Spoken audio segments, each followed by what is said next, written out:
Dan saya tahu MDG 15 dan sebagainya itu sudah pun ada polisi baru selepas apa nak datang selepas MDG 15 dan sebagainya. So I would like to go to Maya and maybe get your point of view, pandangan secara ringkas, your overview of this budget, especially where the social aspects are concerned. Kerana kita tak boleh fikir pendapatan kemudian baru nak fikir sukarelawan dan sebagainya. Sebab itu sekarang ada social enterprise, keusahawanan sosial misalnya. Thank you, Kamarul. Thanks for that. I think, in my opinion, the budget has a very strong focus on social transformation. We're looking at Strategy 5 on the role of women, so really trying to encourage women labor in the workforce, but not to forget that women are also caretakers. They have children and they have to be able to care as mothers. So I think there has to be an element to make sure that when the children are at home or when the children being taken care of, that while the women go to work, while their mothers go to work, there is some kind of a care arrangement there. In Strategy 6, very strong focus on youth and belia and rakan muda. So under UNICEF, belia tu is umur 0 to 17. Okay. Kalau Malaysia belia bawah umur 40. Tapi but what we do, I think, I have to commend the government for this budget is that focusing on a lot of volunteerism, getting young people involved in the community.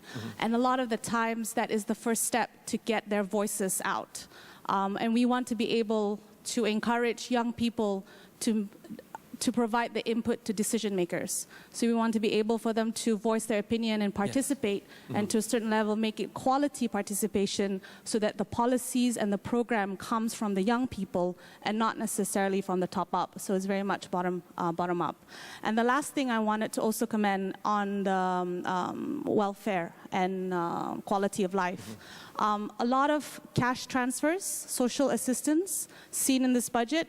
We talk about school assistance program, 100 ringgit for primary and secondary school children, cash assistance of about 1.2 billion for poor families, children, senior citizens, and the disabled people. I think we need to also commend that they are actually in this budget. Although I have to say that it is in the form of a cash assistance, which is a lot of a reactive approach. We need to be very proactive when we work with these very vulnerable group.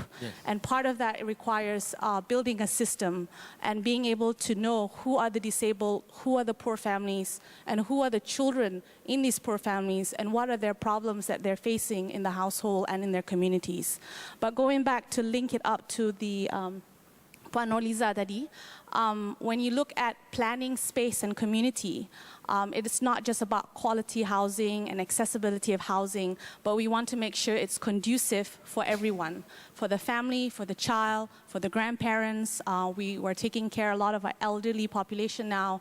We want to make sure health centers are there. We want to make sure schools, quality schools are there, including early childhood education, and also space for children to play.